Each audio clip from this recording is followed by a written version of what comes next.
आपले सावू मुदगुलेश्वर महाराजांचा आशीर्वाद घेऊन बोलते. माननीय राणादादा व सज्जन मामा यांच्या नेतृत्वात मी पंचायत समिती गणातून उभी आहे. आपल्या जिल्हा परिषद गटातील कामे मामाने आजपर्यंत कुठलंही स्वार्थासाठी काम केलेलं नाहीये. प्रत्येक काम हे निस्वार्थपणे केलेलं आहे. आपशिंगा गणातील स्मशानभूमीचं काम असेल, शिंपळ गटातील मस्जिदीचं काम असेल, कुठलंही काम असेल, सांगवी शाळेचं काम असेल, मसला गावातील वॉटर प्लांटचं काम असेल, प्रत्येक काम हे निस्वार्थपणे आजपर्यंत मामाने केलेलं आहे. इथून पुढेही प्रत्येक काम आपण निस्वार्थपणे करू. तरी माझी सर्व मतदार बंधू भगिनीला एकच विनंती आहे, आपल्या शिंपळ गटाचा विकास करण्यासाठी सर्व माझ्या माता भगिनी बंधू पित्यांनी सर्वांनी एक पाऊल पुढे होऊन आम्हाला मतरूपी आशीर्वाद देऊन मी अनिता सज्जन मामा साळुंखे व शीतल आनंद ढाले आम्हा दोघींनाही प्रचंड बहुमताने विजयी करावं एवढी विनंती करते आणि माझे दोन शब्द सांगतो. तुम्ही बिअर बार मध्ये बसता आणि लोकांना परेशान करता. अरे मी सुपारीचं खांड खात नाही. मी माझ्या माता भगिनी समोर हात सांगतो, आयुष्यभर मी तुमची सेवा करेन. तुमच्या कुठल्याही कार्यक्रमाला मी गैरउपस्थित राहणार नाही. तुम्ही राजकारण करू नका, तुम्ही जातीवादी राजकारण करू नका. आज भारतीय जनता पार्टीमध्ये ओबीसीला प्रथम प्राधान्य दिलेलं आहे. आज सर्व जाती धर्माला घेऊन चालणारा भारतीय जनता पार्टीचा पक्ष आहे. आज तुम्ही काय म्हणता, सज्जन मामा साळुंखे तुळजापूरचा उमेदवार आहे, तो मराठा उमेदवार आहे. अरे मराठा उमेदवार असतो तर मला ओबीसी मधनं उमेदवारी मिळाली असती का? माझ्या भगिनीला उमेदवारी, माझ्या पत्नीला उमेदवारी मिळाली असती का? अरे असं कुठलंही राजकारण नसतंय. ज्या जातीचा उमेदवार असतो त्यासाठीच उमेदवारी दिली जाते.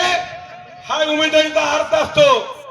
आज आनंददादा ढालेला जी मी उमेदवारी मागून आणली त्या उमेदवारीचं एकच कारण होतं, आपल्या गावावरती आपल्या गटातील एक गरीब घरचा कार्यकर्ता मिळावा म्हणून मी त्याची उमेदवारी मागून घेतली. आपल्या गटामध्ये करोडो रुपयाचे उमेदवार याला तयार होते. त्यांच्याकडे करोडो रुपयाची संपत्ती होती. ते संपत्तीचे उमेदवार मी स्वतः नाकारले. राणादादाला, मल्हारदादाला सांगितलं, मला संपत्तीवाला उमेदवार नको, माझ्यासोबत माझ्या गरीबाचा उमेदवार पाहिजे. मरेपर्यंत माझं नाव राहील. या शिंपळ गटाला त्या गटातील उमेदवार मिळाला हा मला अभिमान आहे. जास्त बोललो असेल तर माझ्या विरोधकांनी सुद्धा मला माफ करावं. पण बोलत असताना तुम्ही जो प्रचार करत आहेत त्याच्यावर मी तुम्हाला बोललो, तुमची माफी मागतो मी. परंतु राजकारण पुढचं राजकारण खेळा, असं जातीवादी राजकारण खेळू नका. बाहेर गावचा राजकारणात भाग आणू नका. या माता भगिनीची सेवा करा, या माता भगिनीच्या नतमस्तकी व्हा आणि यांची सेवा करून आपल्या गणाचा विकास करा. मी तुमच्या पाठीशी राहील. या माता भगिनी माझ्या विश्वासावर इथं आल्यात. या माता भगिनीच्या जर कुणी शरीर संपन्नाचा कोणी संशय व्यक्त केला, त्यांना कोणी कुठलं वाक्य बोलला तर याद राखा, या माझ्या माता भगिनी तुम्हाला सोडणार नाहीत. आज गेल्या कालच्या 2 दिवसाच्या सभेला माता भगिनी माझ्या निघाच्या आपशिंग्याला काही लोकांनी त्यांना दम दिला.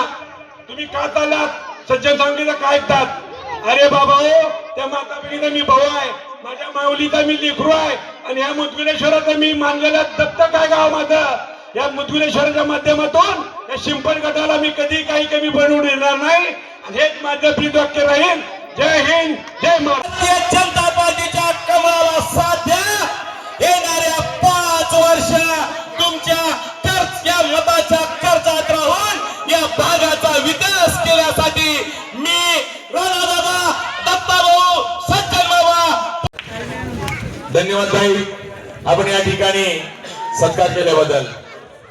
यानंतर मी आपल्या समोर ग्रामदैवत मुदगुलेश्वर चरणी वंदन करून मी 2 शब्द बोलतो. आतापर्यंत 10 वर्ष झाला आम्ही राष्ट्रवादी काँग्रेस पक्षामध्ये प्रामाणिकपणे काम करत होतो. परंतु राज्यात आणि आपल्या देशामध्ये भारतीय जनता पार्टीची पूर्णपणे सत्ता आहे आणि त्या मुख्य प्रवाहात येऊन विकास कामांसाठी आम्ही हा प्रवेश करतोय. आणि सज्जन मामांचं विकास काम हे मसल्यामध्ये, शिंपळमध्ये, आपशिंगा आणि इतर 10 गावामध्ये भरपूर प्रमाणात झालेलं आहे आणि त्या सज्जन मामांकडे बघूनच आम्ही हा पक्ष प्रवेश करतोय आणि याचा आम्हाला आनंद आहे.